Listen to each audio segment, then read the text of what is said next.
एक हदीस पाक में आहे अल्लाह पाक जे आख़िरी नबी रसूल हाशिमी सल्लल्लाहु ताला अलैहि वसल्लम जन फरमायो, घर ख़रीदण खां पहिरियां पाड़ेसिरी तलाश कयो। सुभान अल्लाह, केतिरी प्यारी नसीहत आहे। असां वटि आम तौर ते जॾहिं घर वठिणो हुजे या रिहाइश जे लाइ प्लाट वठिणो हुजे त माण्हू जॻह जे लोकेशन खे ॾिसंदा आहिनि, घिटियूं कीअं आहिनि, सेवरेज जो निज़ाम कीअं आहे, गैस पाणी बिजली आहे या न आहे। बेशक इहो बि ॾिसणु घुरिजे पंहिंजी सहूलियत जे मुताबिक़ प्लाट या घर ख़रीद करणु घुरिजे, पर हिन सां गॾोगॾु पाड़ेसिरी बि ॾिसणु घुरिजे त जिते असां घर ख़रीद करे रहिया आहियूं छा उहो सुठनि नेक ऐं बिलख़ुसूस आशिक़ान रसूल जो पाड़ो आहे। छा हिते जा माण्हू अल्लाह ऐं उनजे रसूल अहल बैत ऐं सहाबा किराम जा बाअदब आहिनि। छा हिते औलिया किराम सां मुहबत करण वारा रहनि था। जेकॾहिं ईअं आहे त घिटियूं चाहे कचियूं बि हुजनि तॾहिं बि ख़ैरु आहे, छो त अल्हम्दुलिल्लाह ईमान त पका आहिनि। ऐं जेकॾहिं ईअं न आहे, यानी जिते घर ख़रीद करे रहिया आहियूं उतां जा रहवासी आशिक़ रसूल न आहिनि, आलो असहाब जा बेअदब आहिनि, औलिया किराम सां बुग़्ज़ रखण वारा माण्हू रहनि था, तॾहिं त घिटियूं चाहे पकियूं हुजनि, सेवरेज जो निज़ाम बि भले 100% दुरुस्त हुजे, गैस पाणी बिजली त छा दुनिया जी हर सहूलियत उते मौजूदु हुजे, पोइ बि अहिड़े हंधि घर वठणु सरासर नुक़सान जो सौदो आहे, छो त सोहबत बहरहाल रंग लाहींदी आहे। लिहाज़ा अहिड़े हंधि घर वठण में ईमान ख़तरे में आहे।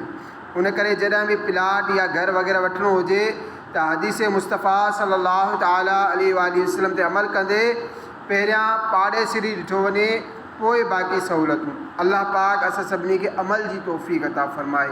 ए काश तसव्वुर में मदीने की गली हो और याद मोहम्मद भी मेरे दिल में बसी हो, अल्लाह की रहमत से तो जन्नत ही मिलेगी, ए काश महल्ले में जगह उनके मिली हो, महफूज सदा रखना शाह बेअदबों से और मुझसे भी सरजद न कभी बेअदबी हो।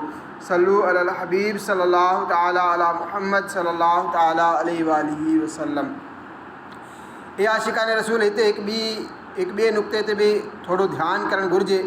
उहो ही त जहिड़ी तरह को ॿियो असांजो पाड़ेसिरी आहे, अहिड़ी तरह असां बि उन जा पाड़ेसिरी आहियूं। उन करे असांखे बि घुरिजे त असां फ़ाइदो पहुचाइण वारा पाड़ेसिरी बणिजूं, पंहिंजे पाड़े वारनि जो ख़्यालु रखूं, उन्हनि जे ख़ैर ख़्वाही कयूं, पाड़े वारनि सां नेक सलूक कयूं, उन्हनि खे तकलीफ़ुनि खां बचायूं।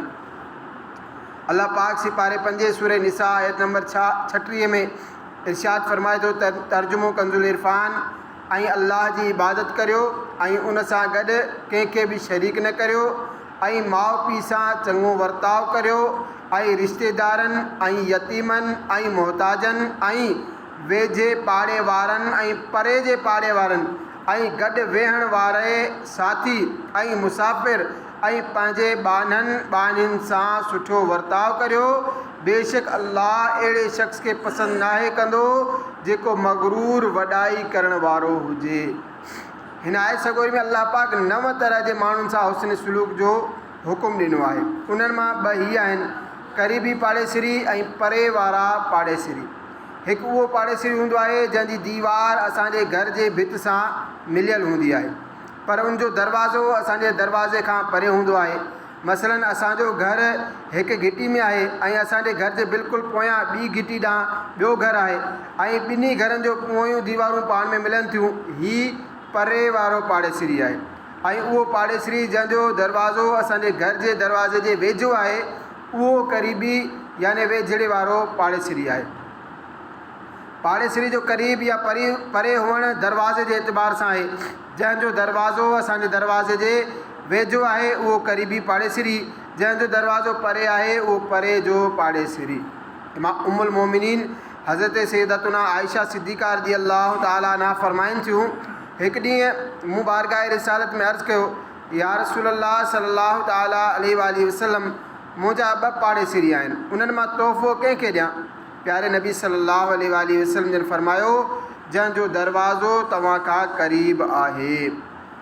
मशहूर मुफ़स्सिर क़ुरान हकीमुल उम्मत मुफ्ती अहमद यार ख़ान नईमी रहमतुल्लाह ताला अलैह हिन हदीस पाक जे हवाले सां फरमाइनि था, हिन हदीस पाक मां मालूम थियो त पाड़े जो कुर्ब दरवाज़े सां थींदो आहे, न छित सां न दीवार सां, जेकॾहिं हिकु शख़्स जी घर जी दीवार ऐं छित असांजे घर खां मिलियल हुजे पर दरवाज़ो परे हुजे ऐं ॿिए जी न छित मिलियल हुजे न दीवार पर दरवाज़ो क़रीब हुजे त घणो वेझो ही ॿियो ई सम्झो वेंदो।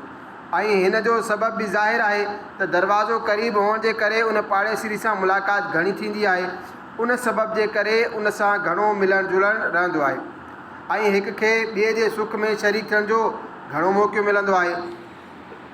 मुफ़्ती साहब रहमतुल्लाह ताला अलैह वधीक फरमाइनि था, हदीस पाक जो मतिलबु ही न आहे त परे वारे पाड़ेसिरी खे बिल्कुलु न ॾियो, मतिलबु हीअ आहे त सभिनी खे ॾियो पर क़रीब वारे पाड़ेसिरी खे तरजीह ॾियो। मतिलबु हिन हदीस पाक मां मालूम थियो त जंहिंजो दरवाज़ो असांजे दरवाज़े जे क़रीब आहे उहो क़रीबी पाड़ेसिरी आहे ऐं जंहिंजो दरवाज़ो परे हुजे उहो परे वारो पाड़ेसिरी आहे। ऐं अल्लाह पाक असांखे हिननि ॿिन्ही क़िस्मनि जे पाड़ेसिरियुनि सां नेक सलूक करण जो हुकुम ॾिनो आहे। हदीस पाक में आहे त हिकु भेरो हुज़ूर अकरम सल्लल्लाहु ताला अलैहि वसल्लम कंहिं सहाबी रज़ी अल्लाह ताला अन्हु खे हुकुम ॾिनो त मस्जिद जे दरवाज़े वटि वञी इहो ऐलान कयो, इंसानो ॿुधो 40 घर पाड़े में शामिल आहिनि। हज़रत इमाम ज़ोहरी रहमतुल्लाह ताला अलैह फरमाइनि था, 40 घर साॼे, 40 घर खाॿे, 40 घर साम्हूं ऐं 40 घर पोयां जा। अहिड़ीअ तरह पाण करीमन सल्लल्लाहु ताला अलैहि वसल्लम चइनी पासनि ॾांहुं इशारो कयाऊं। अल्लाह तबारक व ताला खां दुआ आहे त असांखे पाड़े